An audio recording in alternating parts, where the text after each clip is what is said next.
And I'm going to share off. Just bear with me.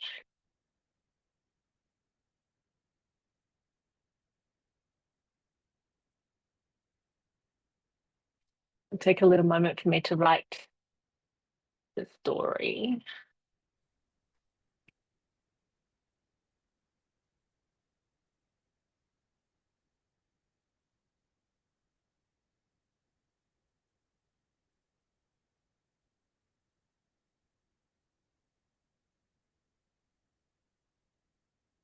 All right. So I think we are either live or almost live, which is always very exciting. Let me just make sure and check, but I think that we're pretty ready to go.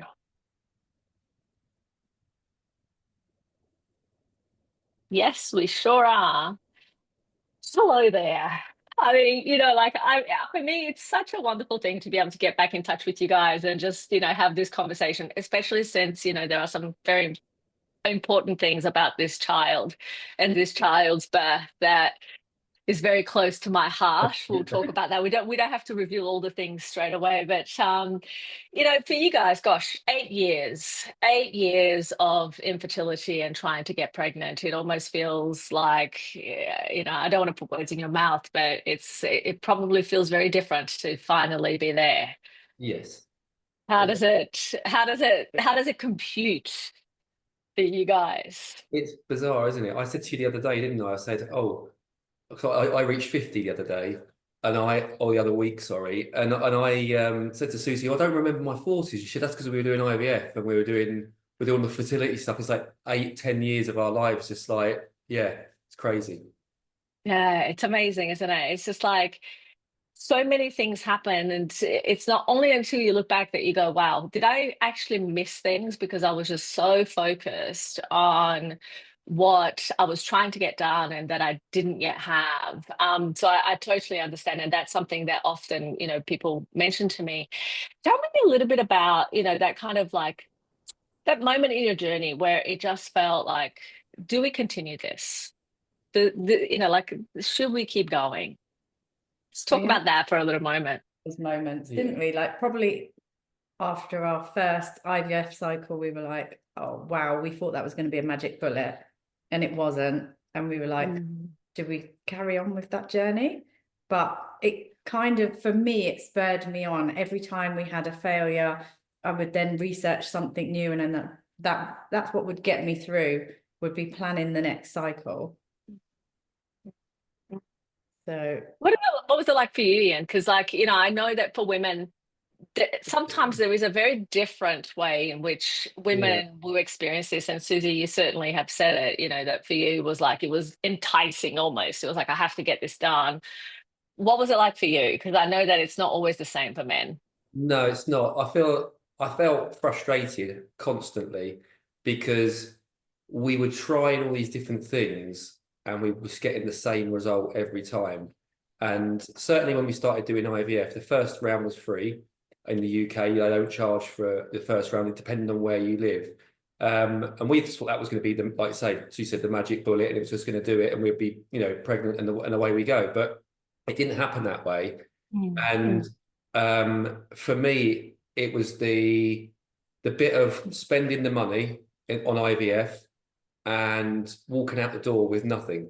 And the closest thing I could feel is like, it's almost like gambling or throwing your money out the window, because you'd saved it up and worked hard for it, and then suddenly you just threw it out the window because you just didn't have it anymore, and you didn't have the result you wanted. So it's very difficult standing there with Susie trying to support her, because mentally she's going through stuff as well, and the medication that they give you isn't great. It messes around with your hormones and all kinds of different things. So it's very difficult to stand there and not stand there, but we with her and go on that journey, knowing that it wasn't happening to me as such, it was happening to Susie. So it was very difficult.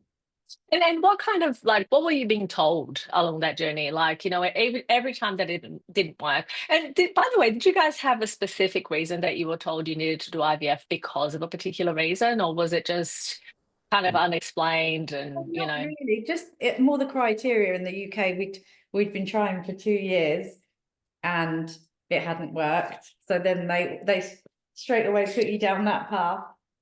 It's like, talk to me, mum. Yeah. I know. That's the path that they send you down. They don't do the in-betweeny bit that you guys do before you should even try IVF. Like they completely ignore all of that stuff. So I think we were just a number. And the Yeah. more you did IVF in the UK, the more you realised you were just a number. Because it just, you went in one door, you went through the process, and you went out the other door, and then you went back to review what didn't happen. And they could never really tell you why it didn't happen. But what they would do is try and sell you another cycle. And then this time they were going to sell you, I mean, I can't remember how much we paid for they wanted to sell us some glue. it was like £350 for glue. Stick the embryo to the glue of and it, like, you can't even see the embryo. How can you put glue on it? And it, you know, it's just things like that. There's just always something else, and then suddenly it's like going to buy a car and getting all the extra bits that put on, but you just didn't ever get the car, you know. So yeah. it's It's like, excuse me, I'm paying for this. Then I just get the baby, you know, like I get all these additional things as well. So yeah, no, I totally get it. But I think it's particularly more difficult when it is this kind of experience that you've just talked about, which is you don't really get a clear understanding about why you need to go down a path. You go down the path hoping and being told that, well, that's what you need. Therefore, you think, well, that's going to be the thing that's going to give me my baby. And then, of course, when it doesn't happen, the first, the second, the third, you start to kind of go, hang on a second, what's going on here? And I can imagine, you know, Ian, I hear a lot of men talk about the very financial, you know, decision that it is to do IVF. It's like, hang on a second, what am I paying for here? You know, it is tough. It is really tough because it's a lot of money. We end up remortgaging sometime at one point.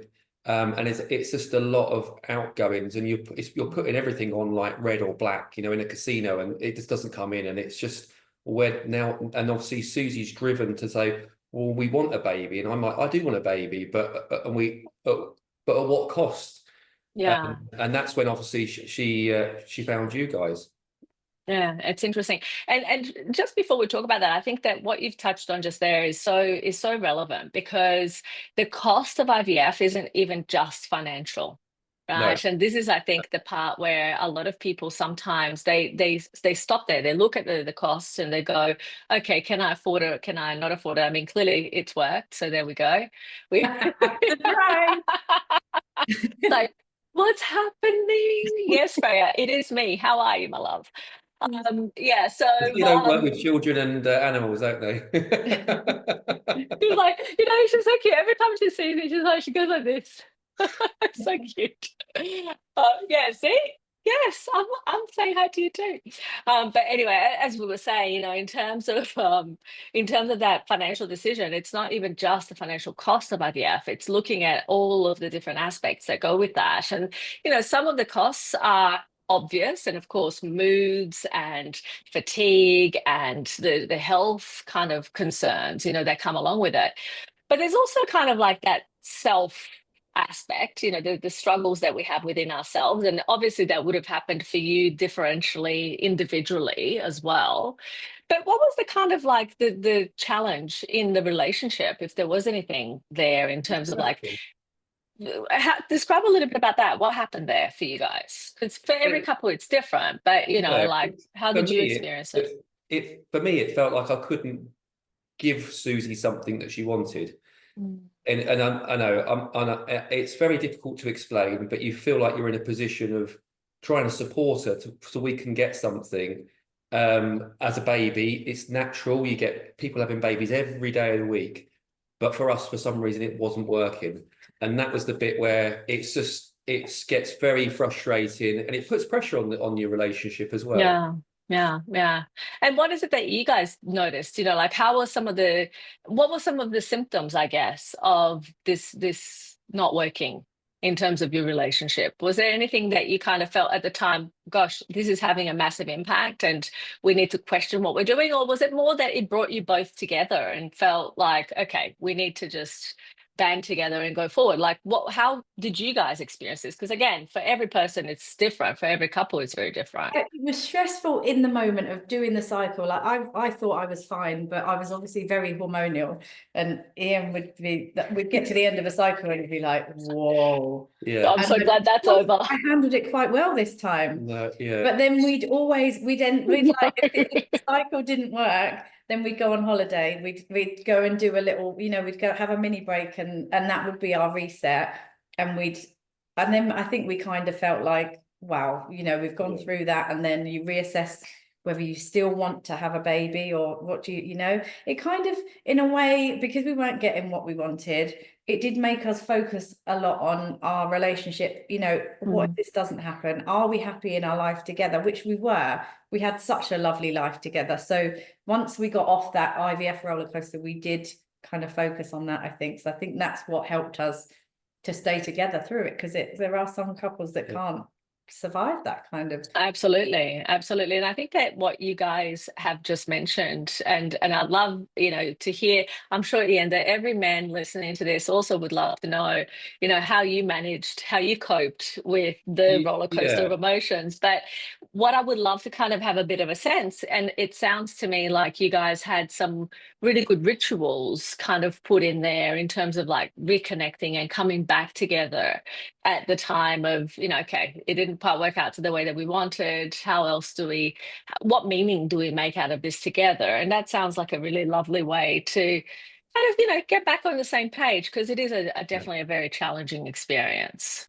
Yeah, no, definitely. I say the medication they give you in IVF, it literally is up and down. And, Suzi would, 1 minute she wanted to kill me, next minute she was crying, And for me as a guy, it was like very difficult I'm quite stable, and for me, it's like, how do I deal with that? I don't know, 1 minute I don't know whether I'm doing things right, wrong, or, when we went through that journey, we were there together. When it didn't work at the end, then we kind of had to get up and dust ourselves off and say, right, let's just try and focus, have a break. So we'd go away and we'd do something, whether it be for a weekend or we'd go away for a week, for example. And then we would then talk about what are we going to do differently, go back to the clinics, and then they would try and sell us the extra bits, which used to frustrate me, because they're kind of like selling a bit of a dream, but not knowing, not one of them could tell me why it wasn't working. It was just what they would do next time, and it was pretty much the same as what they would do next time. It was just another 10 or 11,000 pounds or whatever it was that I was going to have to part with. And again, that's just you can't keep on doing the same thing and expecting a different result. So yeah, absolutely. And I think that this brings me to when did you realize that, okay, something has to change, we have to do something substantially different in this situation? What happened there? Right, Suzi. I think I stumbled across your fertility challenge, and I was like, wow, this woman knows what she's talking about. And I said to Ian, this is what we need to do. This lady knows like so much. And yeah, I'd seen loads of like comments and success stories I stalked the whole challenge. I went through everything looking for keywords and stuff, and it was amazing. But amazing. That's where it all started. So I started a campaign for us to join the program. You started a campaign. Tell me more about that. I need to understand. So she started to wear me down. I was really trying to wear me down. And my reaction was, you found someone on the internet that's in Australia. What on earth are they going to do for us in the UK? This has got to be some kind of like thing where Suzi said, it's only X amount of money. And I'm like, I just don't get it. I was kind of thinking. So that's when she arranged a call with you. And, that is hilarious. Yeah. Like, I wish I was a little fly on that wall, like of you in the beginning of your campaign, Suzi. Yes, he almost ruined it for me. Yeah. Because tell me what happened. We had our phone call, and I was so excited, and I was like, oh my God, our phone call is with the Gabriela. And then we got on the call, and I'd done all my research, and you were like, why are you guys here? And Ian was like, yeah, I don't buy it. I'm here because of her. And you were like, well, if you're not, You were like, I need you guys to call me back when you're both on board. And then that was it. End of the phone call. And I was like, did you want to kill him? oh What God, happened? one chance to get in the program and you've ruined it. Oh, this is hilarious. You know, it's funny though, to me, it's actually, it's lovely to hear this, because I think that a lot of people, when I explain to people that I don't just take on anybody on board of the program, they actually, I don't think many people believe me. I think, and they don't realize that I actually turn down more people than I take on, because we do have, you know, this very important piece of like, I know that fertility is a team sport. I know that in order for us to make this work, irrespective of what hasn't worked in the past, we have to have both people working together, because male fertility is 50% of the equation, right? It's not just a woman's issue. It's not just about the egg. And, you know, people don't realize that if they are in a relationship and they're like, obviously it's different if people are trying on their own and they're going to be using, you know, donor sperm. But if they're trying together with a partner, we need to assess and understand both partners, you know, perspectives and health histories and what's going on right now.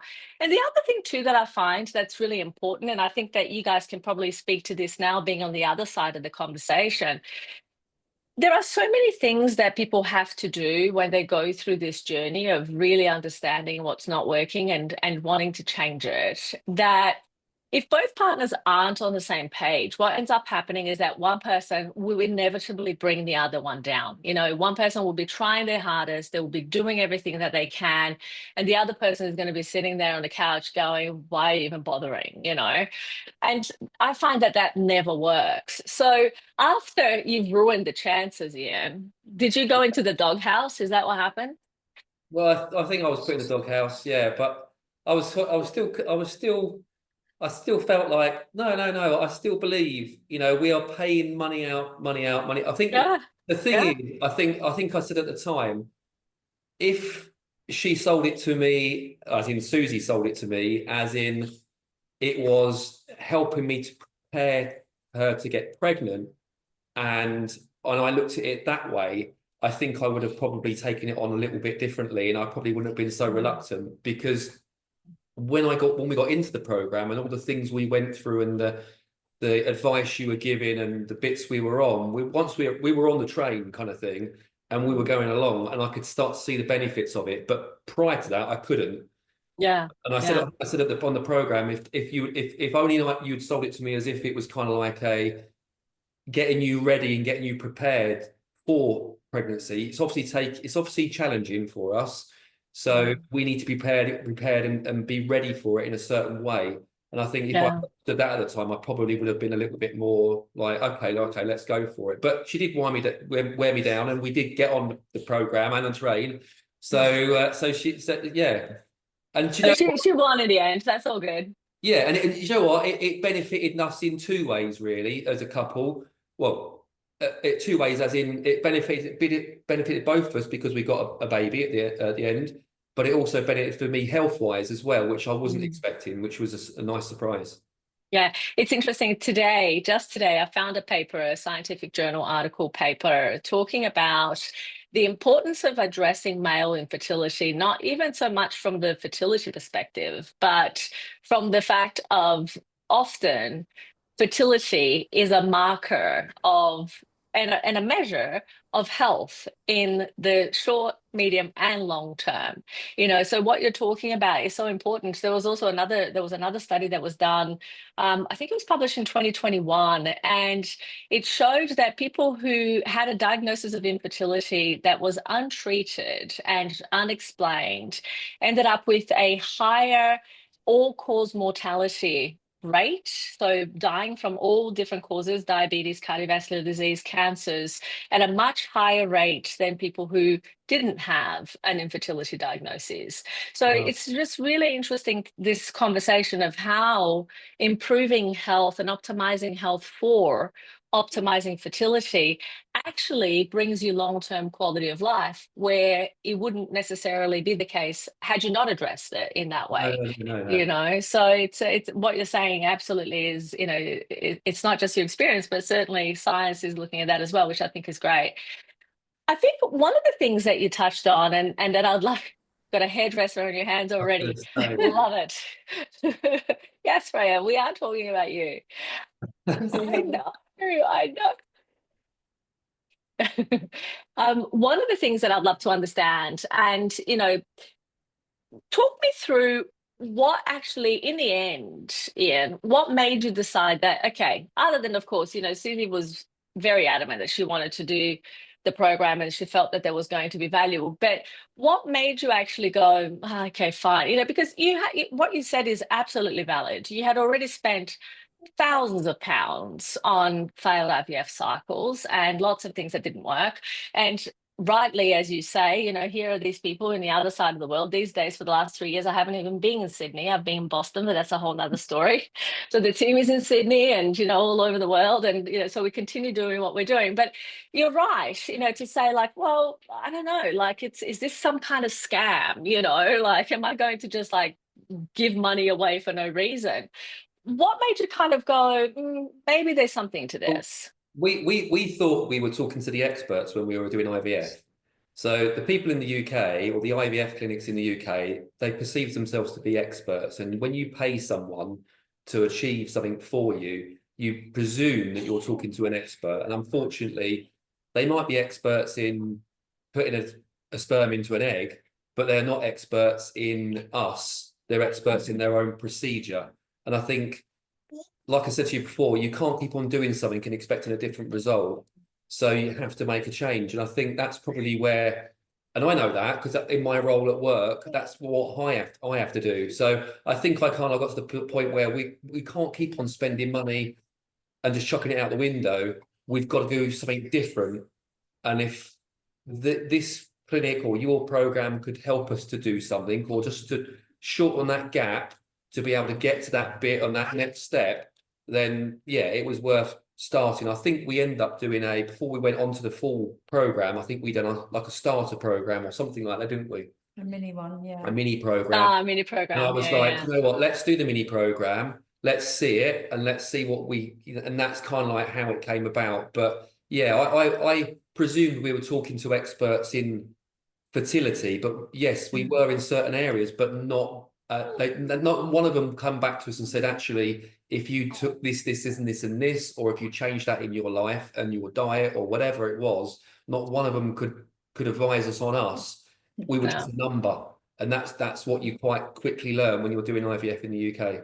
Yeah, interesting. And it's interesting because it's not just in the UK, unfortunately. This happens really everywhere around the world. We treat couples everywhere, so we see this very frequently.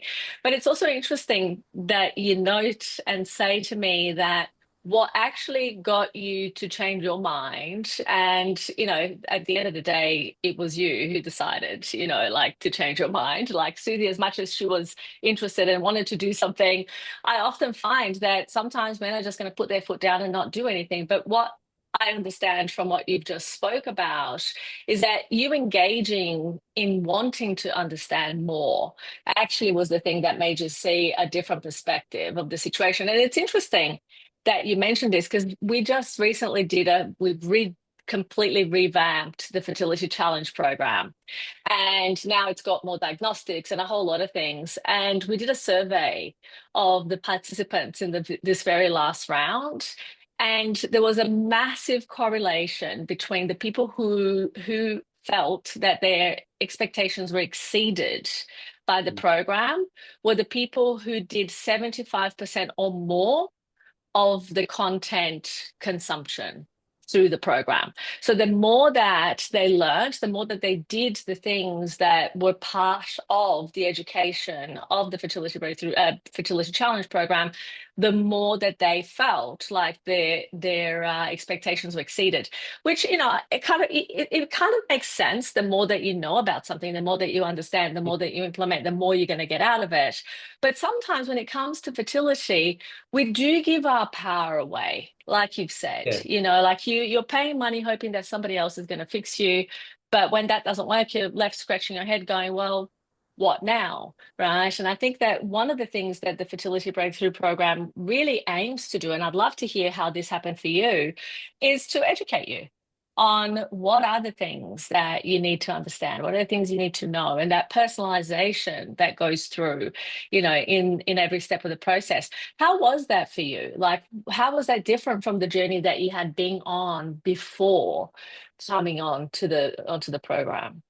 It was life-changing, and it just felt like everything went at lightning speed. Like, we'd done so many cycles with nothing happening, and then we started having, on the program, we were having the consultations, and we'd do a blood test, and then something would come up. Oh, you've got this wrong. Or you do some infection testing and they'd be like, well, you've got this wrong. And it was just mind-blowing. It happened so quickly, and the changes were happening so quickly. It's like, especially for Ian, he suffered from really bad eczema, and the change within his skin, like writing this out yesterday, I cried, because I was like, even if we hadn't have got a baby at the end of it, that the thing with Ian's skin was so life-changing for him. Like, he couldn't eat cheese, he couldn't eat eggs, Couldn't eat any dairy. there was so much in his life that was so difficult for him. And the program changed all of that, because they found so many things that weren't right with his health. I don't know how much I'm allowed to say, because I don't want people to be You can say all the things you want to say. He had like really heavy metals. His metals were, the levels were high. You know, we did all of the testing for that, and it was just mind-blowing. It was just, and the support that we had as well. We had the sessions with one of the clinicians. I can't even remember what they're called now, but it was away from all of your testing and stuff, but you would have these sessions. Emotional support sessions. Yeah, emotional support. Yeah. And that was brilliant. That, like, I looked forward to that so much, because you would come off of that phone call and we felt like the most powerful couple ever for being able to go through this journey together.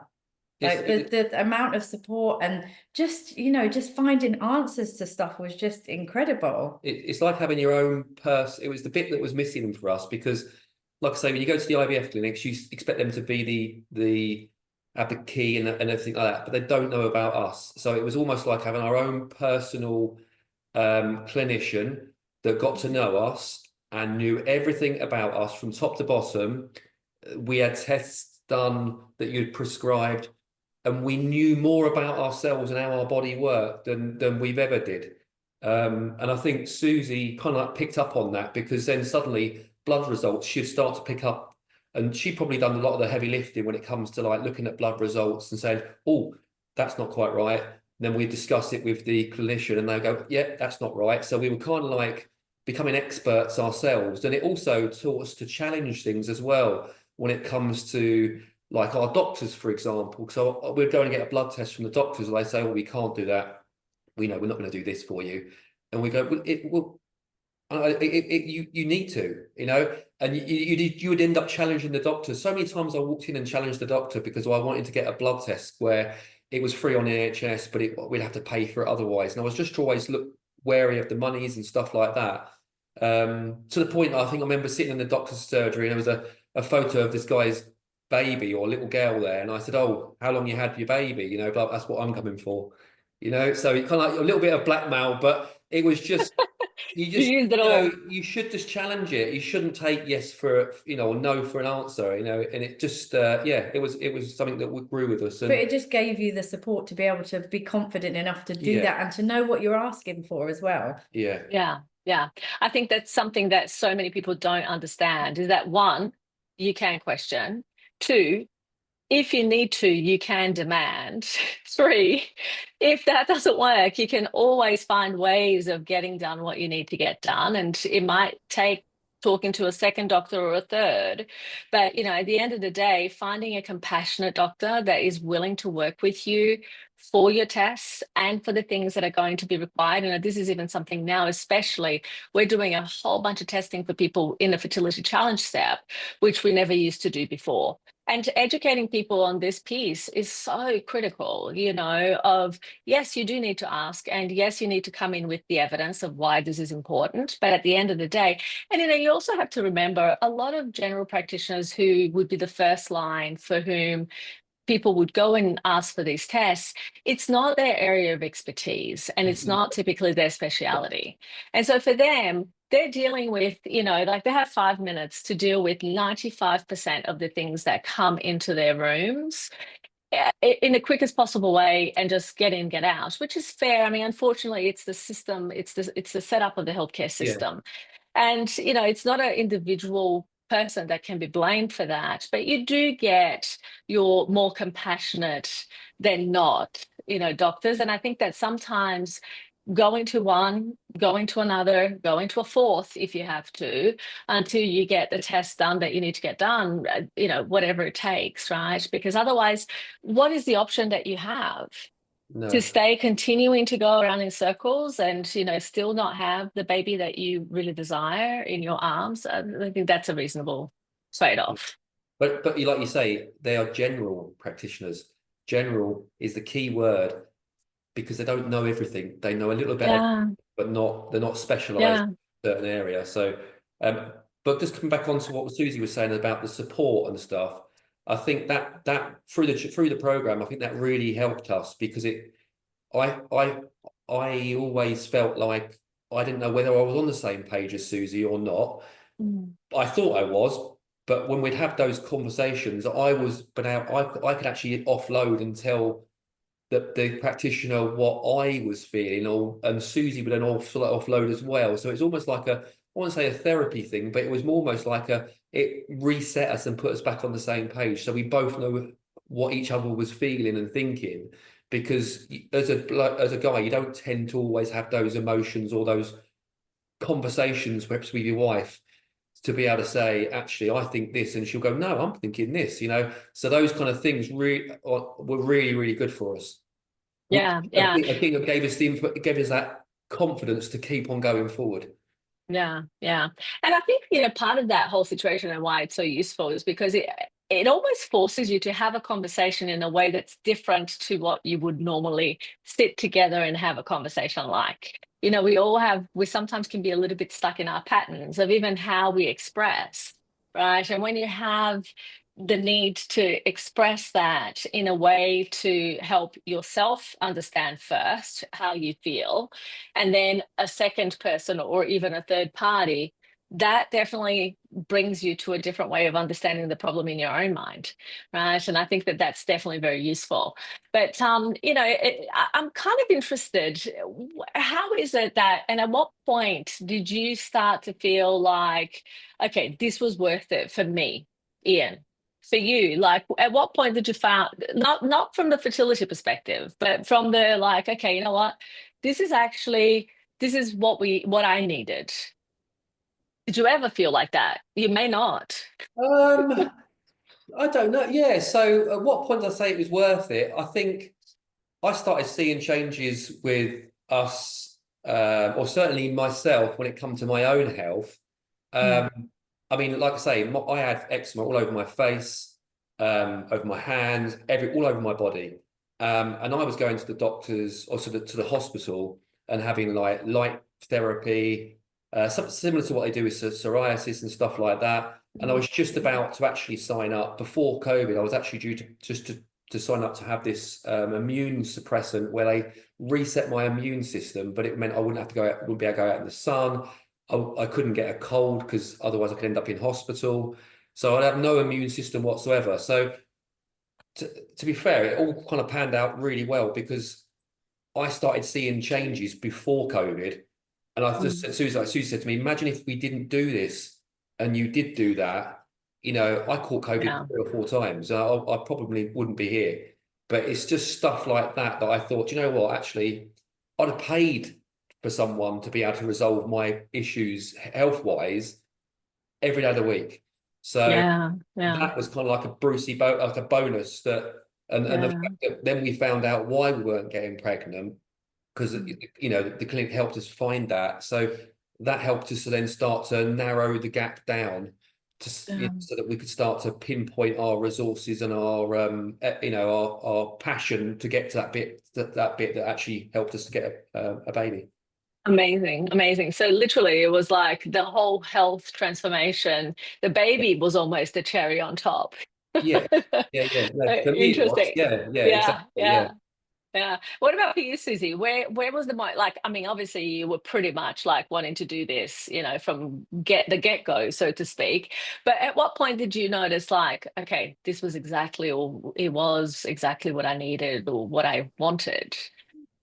It was when I got sent for a blood test at the doctor, and it came back sky high, and our practitioner was like, I think you've got adenomyosis and endometriosis, and no one had even said that to me prior to that. In the 8 years prior, not one person had said that to me. So I went and had this blood test, and it's also a cancer marker. So the doctor was like, oh my God, this result is sky high. We need to refer you to the cancer clinic within 2 weeks. It looks like you've got ovarian cancer. And I was like, oh my God.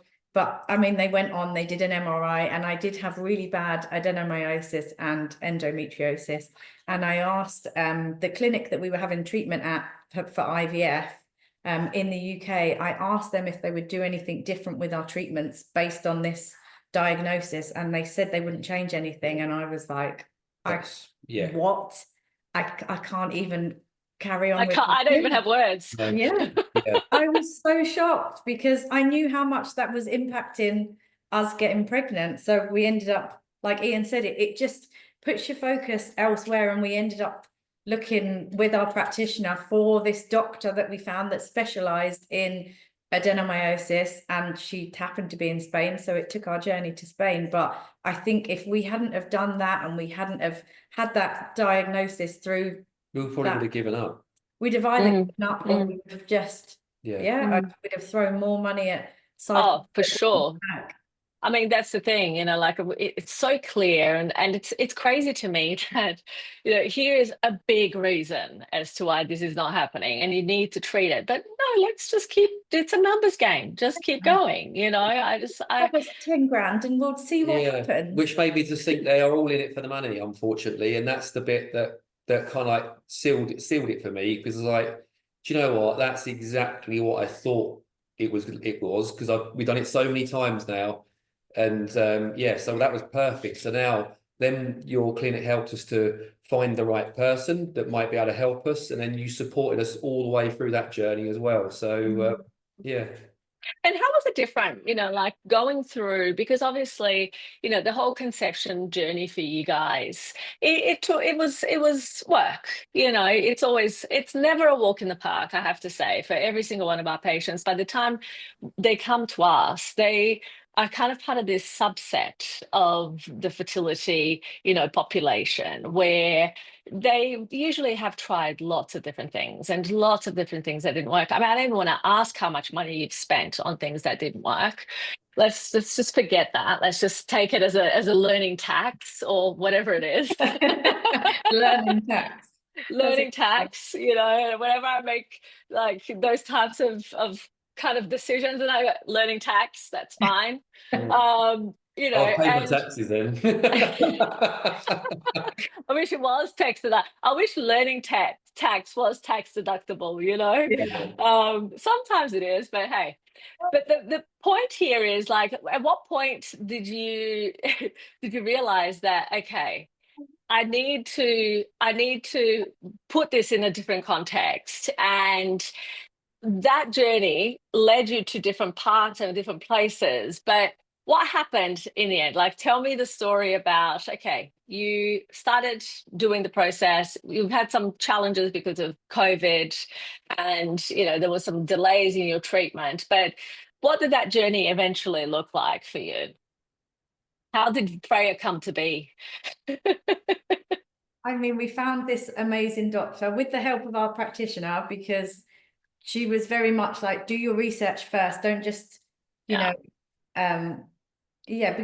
it just helps you to become your own advocate, having people like your guys supporting you. It was a whirlwind. I went and had a scan in Spain. Flew out for the day just to go and have a scan with this doctor, just to make sure that I had. I mean, like you say, it wasn't a walk in the park. Like the program isn't a magic bullet either. You do have to work hard, but the results that you get in all aspects of life are just amazing. And how was it different? How was it different for you? Like because you have the experience of trying to get pregnant before the program and trying to get pregnant after the We were program. ready. That's the difference was we were ready. So we knew when we started our next IVF clinic, so we found out on the program why we weren't getting pregnant. They helped us to find or narrow down the specialists that we needed that could deal with the issues we had. And then from there, they supported us all the way through it. Sometimes again, sometimes where the practitioner of the IVF clinic was like, no, you need to do this. And your guys go, actually, no, you need to do this. So we would follow what you guys were saying, but we'd also try and, get you both working together almost. But you were both working for us if you see what I mean. And yeah, absolutely. had our things on our goal on, you were both working for us at the end of the day. That's how I kind of saw it. But it just, it wasn't a walk in the park. I say we prepared Suzi we were very prepared to go over to Spain and start our IVF. But when we went to Spain to have our IVF, we were in the best shape we were. Suzi was in the best condition. I was in the best condition. We were like not superhuman, but we were like, if it's going to work, it's going to work now. Where before we probably didn't have a cat in hell's chance of actually making it work. So, but we had, like I say, we've had ups and downs. We went to Spain, booked 2 weeks off, and then realised that actually the first day we got there, she's looked at everything, didn't she? And she goes, she went, oh no, you've got an infection, you can't do it for another month. So we'd fly back. So it actually worked out cheaper just to fly Suzi out for the day to get tested, to then come back. So it was just trying to narrow. Every time you were doing it, you were narrowing it down to the point that you get to the point where it's the end goal and you go, right, this is it. Put everything into it. Yeah, because there are so many different pieces, often that need to come together for things to work, especially in situations like yours, where it hasn't been easy, it hasn't been straightforward.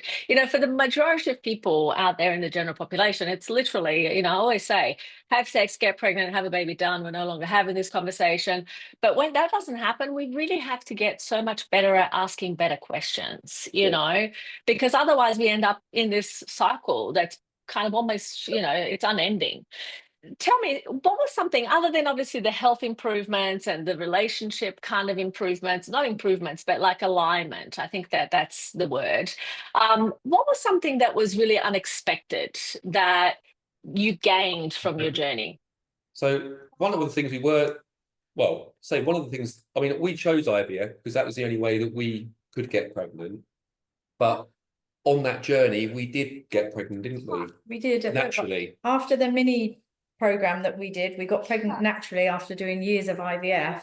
And that was also a turning point for us, that we were like, this, we know we're in the right hands now. But unfortunately, that ended in an ectopic, which is why that it couldn't continue. And that's why we were only able to do IVF, because I lost both my tubes as a result of it. But that spurred us on to say, actually, do you know what? Because you don't always have to do IVF. You can, what you're doing actually, it helps people to get people pregnant naturally, and that happened with like we met someone that was on your program as well, and they got pregnant naturally. They didn't need IVF. So it's not to say that you need IVF. It's just your program helps people to get to that position, to make them the best of what they can be, in preparation for them to be pregnant. So yeah. And so in terms of like an unexpected gain for you guys, what was something that you were not expecting that you either learned or got out of your journey? And it doesn't have to be the program, but just your journey in general. Like, was there something that as a result of having to go through or going through this very convoluted, very challenging journey, that was a gain and a benefit, other than, of course, Miss I was going to say, she was probably the biggest surprise out of all of it. Even when we went through and Suzi was pregnant, every day I woke up, every day I didn't believe it was going to, not I say believe it was going to work. I was just expecting the worst the whole time. We didn't go on holiday, we didn't fly on a plane. Literally I wanted to wrap Suzi up in bubble wrap and just go, you're not going anywhere until you've had that baby. you know. So we did, you know, we just didn't do anything. It was so that she was probably the most unexpected thing, because I didn't even though we were doing it, I was still like, are we ever going to get pregnant? And you start to believe, are we actually going to get pregnant? I don't know. But unexpected would be my health as well. So I can eat anything I want to eat, pretty much, and I don't have any allergic reactions, and that's done me amazing. Good. So yeah. Incredible. What about for you, Miss Suzi? Was there anything? Everything. Like, I still am drinking out of a metal bottle because all of that stuff has stuck with me. Like, I messaged our practitioner a few weeks ago because I'd had a dream that she'd come to visit us, and she called us plastic junkies because of the amount of plastic toys that we had for Freya. And it, like that, it just sticks with you. It's so life-changing. Like, there's so many things that we would never go back to that we learned on the program, you know, everything that with the microwave, all of that stuff, not eating out of plastic, all of so much stuff. Like, what was the, like, you know, when was the moment that you actually allowed yourself to believe that, okay, this is real, we're having a baby? Or did it just kind of like the coin just dropped when she was actually in your arms? How did it happen? I think when I got to 20 weeks, I was like, wow, that this is the furthest we've ever been. Like, even in an IVF cycle, we'd never even got pregnant before in an IVF cycle. So to get to that point was just like, wow. And we did it all. We were scared to do all of the celebration things, but okay. I tell you what, you could not have timed that better. What did you say? I didn't hear. She said a poo. All part of another day in the office. But one little moment. I promise we're going to be quite quick. Oh my. Yeah, so okay, so I think that Freya has given us the go ahead. Before we finish though, I do want, because we don't want to leave this moment without, you know, words that we want to, like, if Freya's watching this later in her life, and, you know, I know that clearly the program was the thing that made one of the biggest differences for you, and it's wonderful to know that we are part of your story forever. I have to say that it's wonderful for me to know that this is the very first baby that has ever been born on my birthday that I know of. So Freya, you and I are birthday buddies. Wow. Just so you know, in the future when you're watching this, just remember I'll be celebrating your birthday and you can celebrate mine as well. Fantastic. So when Suzi told me, I was like, oh my God, I can't believe it. I don't have a baby called Gabriela yet. 20 plus years, but I have a baby that was born on my birthday. Not even a middle name in there. A middle name, I do have one child with a Gabriela middle name, yes. But, you know, I don't know if I can count that. Can I count that, you know? So, very well. Well, message for Freya. What is it that you want Freya to know in her future? You know, taking everything you've learned, taking everything that it has taken to get to this point. What words? We didn't give up, and don't give up. And I wrote this down on our little interview, but I hope she doesn't have the same journey that we have to have her babies, but I would want her to come and find you and your team straight away before she did anything else, because she would definitely get there quicker than we did. Yeah. If she's ever having any problems. And yeah, don't take no for an answer. Yeah. You know, I'm seldom speechless, but I have to say that's beautiful. And I think that it's beautiful because, you know, just to think, actually, when I read that, I had a tear. And even as you say it now, I'm like, oh my God, that's so amazing. Because, you know, sometimes you do a thing for so long and you want to make it better and better and improve it. And it's not until, you know, I hear something like this or I see something like this that I kind of go, wow, what an incredible difference, you know, that I get to make in people's lives. And thank you for that. Thank you. We couldn't have done it without you and your team. It wouldn't have happened. I wish we'd found you sooner, to be brutally honest with you, because it's just the sooner we could have had her. If we could have had her 10 years ago, then, you know, yeah. Yeah, Brilliant. and all in its good time, all in its good time. Like Freya has told us, that's it. All in its good time. But guys, thank you so much. And Freya, are you there? Can you see me? Can you see Gabriela? Say hi. Thank you for being here. Thank you. It's so lovely to have you with us. And I just want you to be your beautiful, most bubbly and sparkly self forever. Mwah! Yes. I got a kiss. I'm so lucky. All right, guys. Well, thank you so much. Thank you. It's such a wonderful privilege and a pleasure to see you. And as you know, you must keep me updated for every birthday, for every milestone, for, you know, the graduations and the boyfriends and the, like, you know, all the things. No boyfriends. Yes, like, no boyfriends.